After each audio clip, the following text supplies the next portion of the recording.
आज का topic green house gas अर्थात ग्रीन हाउस गैस क्या है।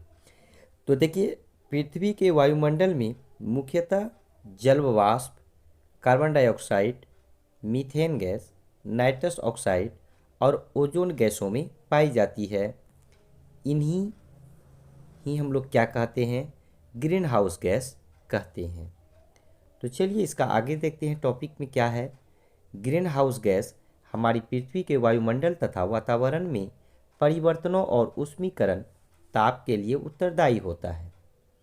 इन गैसों में सबसे ज़्यादा उत्सर्जन कार्बन डाइऑक्साइड, सबसे ज़्यादा उत्सर्जन क्या होता है, कार्बन डाइऑक्साइड, नाइट्रस ऑक्साइड और क्लोरोफ्लोरोकार्बन और ओजोन करती है। कुछ आंकड़ों के मुताबिक कार्बन डाइऑक्साइड गैस का उत्सर्जन पिछले 10 से 15 साल, कितने साल, 10 से 15 सालों में लगभग 50 गुना बढ़ गया है। 10 से 15 सालों में कितना बढ़ा है, 50 गुना। ऑब्जेक्टिव में आ सकता है, आप लोग इसे नोट कर लीजिएगा। तो चलिए आगे बढ़ते हैं। देखिए आगे क्या कह रहा है। आगे कह रहा है ग्रीन हाउस गैस का प्रभाव। What is the green house effect. देखिए, ग्रीन हाउस गैस का प्रभाव एक प्राकृतिक घटना है जो हमेशा ही घटित होते रहती है। यह घटना हमारी पृथ्वी पर लाखों वर्षों से चली आ रही है। प्राकृतिक ग्रीन हाउस इफेक्ट हमारे वातावरण में मौजूद पानी के कणों और जल वाष्प के द्वारा होता है।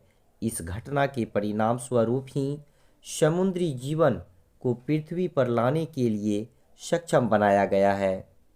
एक मुख्य बात और यह है कि ग्रीन हाउस इफेक्ट के कारण ही हमारी पृथ्वी का सामान्य तापक्रम जो है कितना, 15 डिग्री बना रहता है। किसके कारण, ग्रीन हाउस इफेक्ट के कारण ही हमारे पृथ्वी का जो सामान्य तापमान है यह 15 डिग्री क्या होता है, बना रहता है। क्लियर है। चलिए आगे बढ़ते हैं। अगला टॉपिक देखिए क्या कह रहा है। ग्रीन हाउस गैस प्रोटोकॉल से आपका क्या तात्पर्य है। What do you understand about green house protocol. Clear है। चलिए बढ़ते हैं आगे, इसके बारे में हम लोग जानते हैं। पहला नंबर पॉइंट, इस प्रोटोकॉल के अंतर्गत सरकार द्वारा तथा उच्च व्यापारियों द्वारा ग्रीन हाउस गैस के प्रभाव को समझने, उत्सर्जन को समझने एवं इसके परिणाम निर्धारण से संबंधित बातों का ध्यान रखा गया था। दूसरा नंबर तथ्य देखिए अर्थात पॉइंट क्या कह रहा है। यह प्रोटोकॉल संयुक्त राष्ट्र तथा और भी बहुत से विकसित देशों के द्वारा ग्रीन गैस के उत्सर्जन को कम करने के लिए चलाया गया था। इसमें संयुक्त राष्ट्र ने विकासशील देशों को ग्रीन हाउस गैस के उत्सर्जन को कम करने के लिए आर्थिक व वित्तीय मदद देने की बात कही थी। तीसरा नंबर पॉइंट देखिए क्या कह रहा है। इस प्रोटोकॉल में कुछ समझौते हुए थे जिसमें 2022 तक ग्लोब वार्मिंग और ग्रीन हाउस इफेक्ट को कंट्रोल करने का प्रावधान लिखा हुआ था।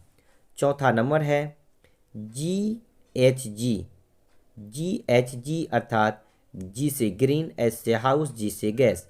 ग्रीन हाउस गैस प्रोटोकॉल के प्रथम संस्करण का वर्ष 2001 था।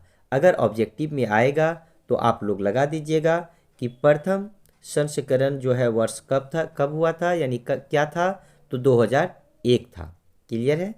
चलिए नेक्स्ट हम लोग आगे बढ़ते हैं।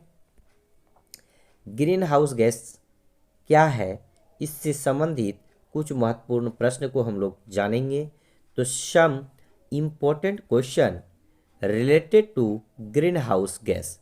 तो चलिए हम लोग कुछ क्वेश्चन को जान लेते हैं इसके।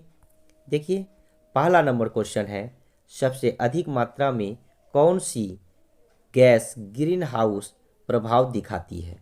तो कार्बन डाइऑक्साइड गैस अर्थात CO2, यहाँ पे 2 नहीं होगा, नीचे होगा, CO2 सबसे अधिक मात्रा में ग्रीन हाउस गैस में योगदान देती है। चलिए अगला क्वेश्चन हम लोग पढ़ते हैं। GHG का पूरा नाम क्या है? GHG का पूरा नाम ग्रीन हाउस गैसेस होता है। GHG का शॉर्ट फॉर्म है, इसका जो है GHG एक शॉर्ट फॉर्म है ग्रीन हाउस गैस की। क्लियर है?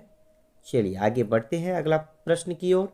ग्रीन हाउस गैसों का हमारी पृथ्वी के वातावरण के तापमान में क्या फर्क पड़ता है? देखिए, ग्रीन हाउस गैसों के प्रभाव से पृथ्वी का तापमान नियत लगभग 15 डिग्री सेल्सियस रहता है, परंतु अधिक ग्रीन हाउस इफेक्ट से यदि यह तापमान अधिक हो जाता है तो बड़े बड़े बर्फीले पहाड़ों के ग्लेशियर पिघलने की संभावना रहती है, जिससे समुद्र का जल स्तर काफ़ी बढ़ जाएगा। चलिए स्क्रीनशॉट लीजिए, आगे बढ़ते हैं। बस यहीं तक था। तो यह वीडियो आप लोगों को कैसा लगा आप लोग ज़रूर हमें कमेंट सेक्शन में बताइएगा, और आप लोगों को किस टॉपिक का क्वेश्चन या ऑब्जेक्टिव क्वेश्चन चाहिए आप लोग हमें ज़रूर बताइएगा, ताकि मैं इस पर भी ध्यान रख करके वीडियो बना करके आप लोगों तक पहुंचाता रहूं। तब तक के लिए जय हिंद, जय भारत।